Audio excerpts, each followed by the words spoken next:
they're longtime friends. Let me tell you something real quick about Dibs that I'm sure not everybody knows. And first-time partners. Hang in there, big guy. There'll be brighter days ahead. Now, these two homegrown Bay Area boys finally come together to take over sports talk. Get the hell off of my doorstep. Major League Baseball, you stink. It's Willard and Dibs on 95.7 The Game. No, it's Kyle in for Dibs, and it's the last show of 2022. So the very, very first thing I'm going to say is thank you. Thank you to each and every one of you for being here every day the way you are, for interacting with us, for having fun with us, for going through the ups and the downs with us, for expressing yourselves the way you do when Carlos Correa's deal goes wrong, when Draymond Green punches Jordan Poole, when Jimmy Garoppolo and Hufanga get their way through the frozen tundra of Lambeau Field and everything in between. It has been an unbelievable year, my first full year here at 95.7 The Game, and it absolutely goes nowhere without each and every one of you out there, delivery truck drivers and accountants and those who put on a smartphone or a smart speaker and while you're working from home, or if you listen to us while you're taking your kids to school or whatever it is. Thank you so much. Thank you so much for doing it. It just means the world. We love to come in here and go on the emotional ride that is Bay Area sports. And this year, in many ways, has been unlike any other. The Warriors got a championship sandwiched in the middle of a wild quarterback ride for the San Francisco 49ers. And what will go down, good, bad, or otherwise mostly bad, I think what will go down is probably the most memorable offseason in the history of the San Francisco Giants.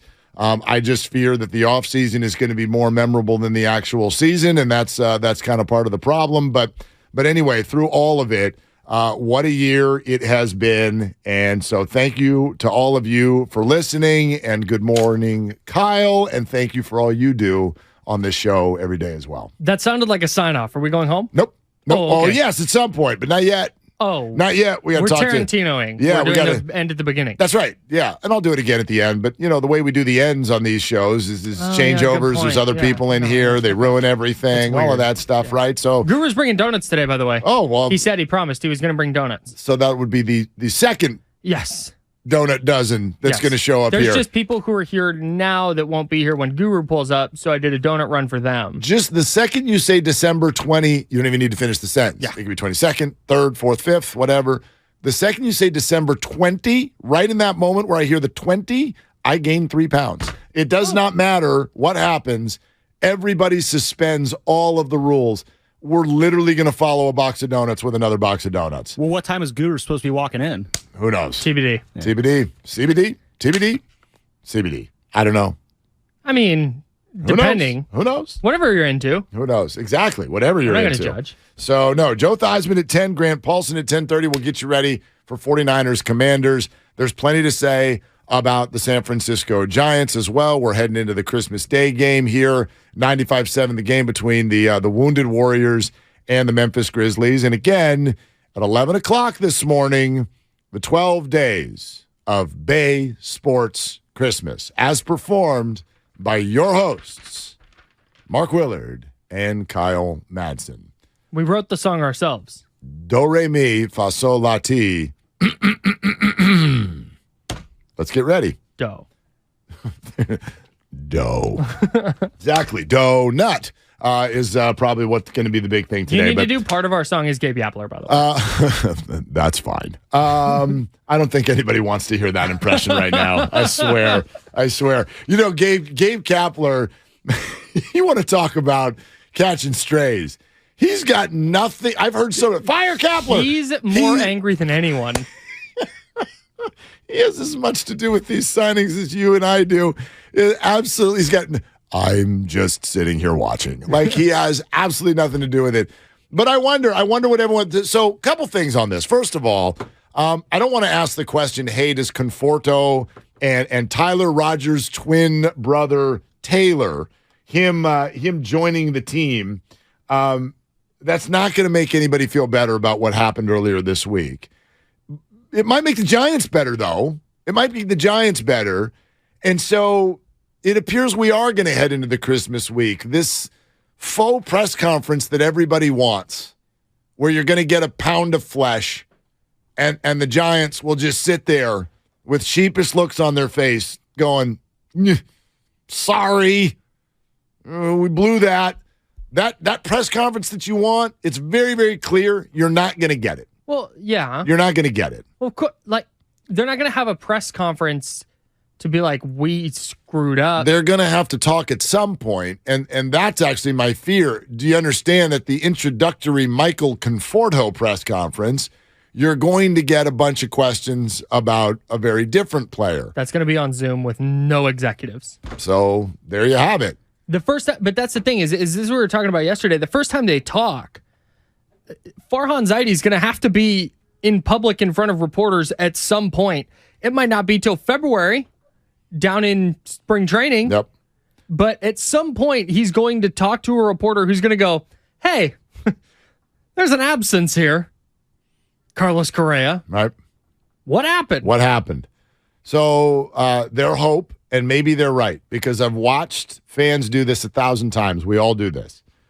The anger will subside, whether it turns into indifference, whether it just turns into a different form, but it will. And they know that. Big companies know that. So I got into a really, really interesting conversation with the lovely Christy last night. We go down to San Jose. What up, San Jose Improv? Great job hosting us last night. Saw one of our favorite comedians. His name is Ismo. He's from Finland. He was hysterical. We had a great time. So we go down there last night with that drive and then just hanging out early and eating and waiting for them to take the stage. We had plenty of time to talk. And she's done quite a few things in her life in the PR world. So I started that conversation with a question. I go, hey, you've done some PR things. If you were running PR for the Giants, what would you suggest that they do? Because everybody wants to hear from the Giants. And invariably, it gets to this sentence. And this is where she pushed back. And this is where I would love not only your perspective, Kyle, but we would love to hear from any of you. 888-957-9570. This conversation always ends up in the same spot. They owe it to the fans. That was where she stopped and goes, no, they don't. Mm-hmm. And I went, yeah, they do. And then she went, no, they don't. And I went, yeah, they do. And right, it was sounds like a great argument. Second grade playground. You know, I know you are, but what am I?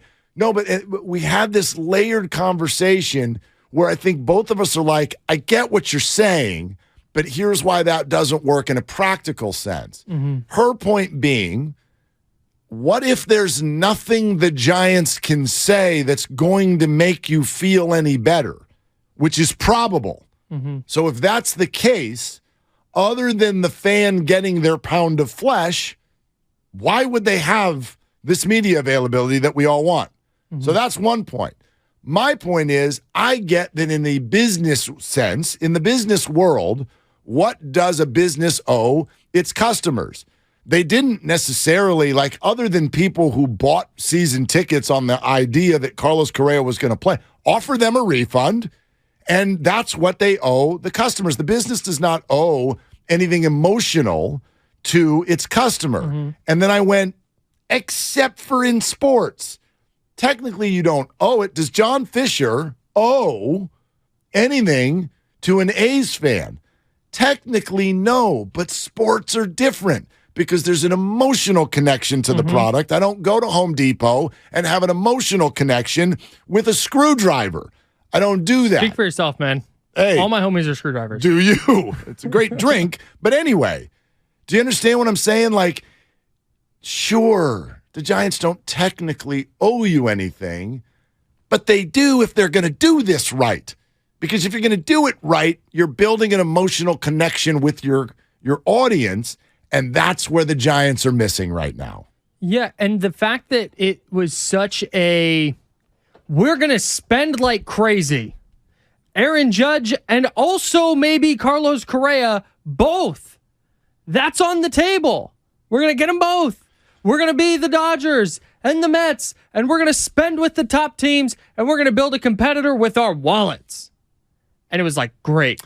But the Carlos Correa deal, whether justified or not that they backed out because they didn't want to commit 13 years to this player that they thought was going to have to amputate his leg or whatever in 3 years. It's not that dramatic, but like to me, they need to come out and say, like, give some indication, maybe not a press conference, but give some indication that, like, no, the goal is still to operate like a high-level franchise financially, because that's what they were saying they were going to be, and this move says they're not, which is where the anger comes from. Can I tell you what their response to that, your premise would be? Mm-hmm. We never said that.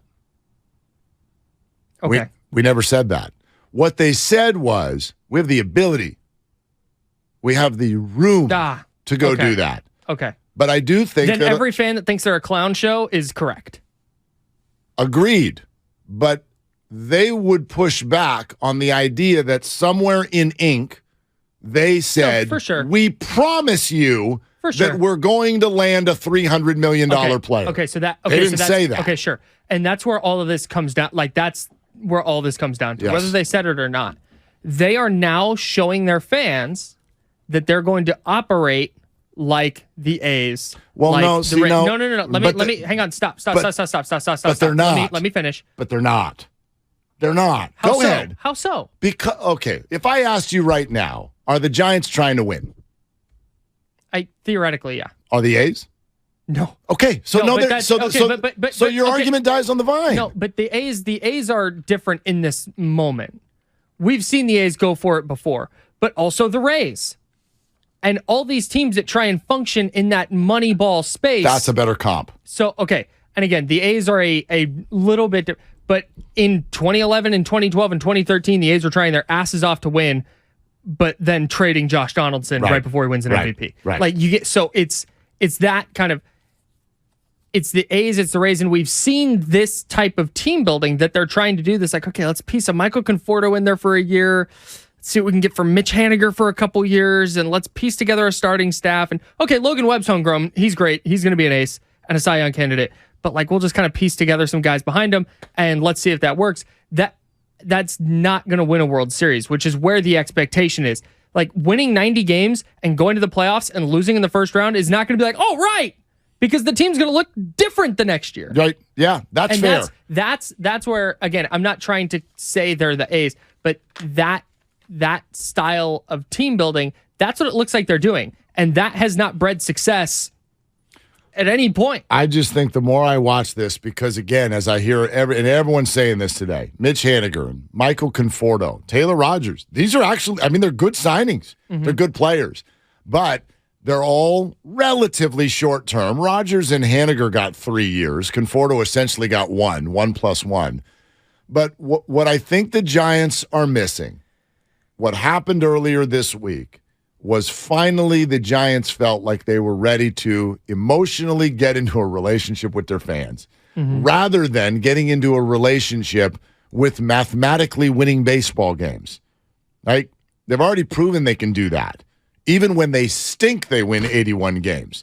Like, they've proven 107. They've proven that they can cobble together a roster and be a viable team in the National League.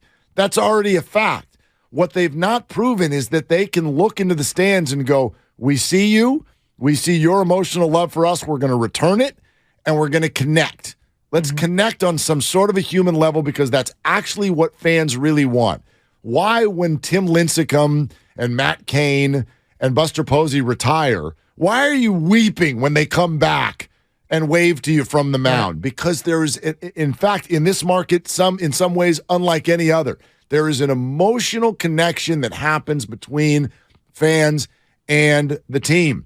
And the Giants are preventing that emotional connection from happening because they won't sign up to anything long-term that we can sink our teeth into. And that's the issue. Like, I still think, you look at this roster right now, I don't think it's great. It's not bad, though. It's not bad. But they're going to exist in that space of... But where's the connection? Right. And they're going to exist in that space where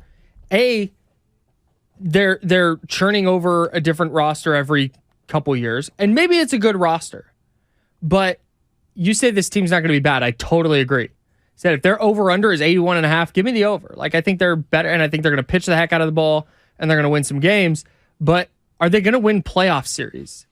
Are they going to certainly wouldn't bet on it. Right. It's right. Anything can happen. Never say never. No, I mean, but when you look at the Yankees and the Mets and the Dodgers and the Padres and the Phillies, it's like, oh, that's what the Braves. That's what going for it looks like. And it doesn't feel like the Giants.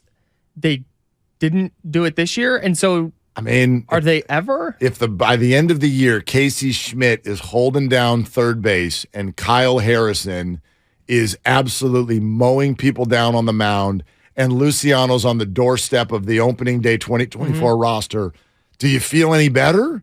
So that's where this gets flipped. I don't know. So I mentioned the Braves. The Braves have Acuna and Albies. Like, those are their dudes. And they had Freddie Freeman, who they let oddly go left. Weird. Yeah, it's still weird. But whatever. So they have those two franchise centerpieces that were homegrown. They brought them up from the minors and got them when they were young, and then built around those guys.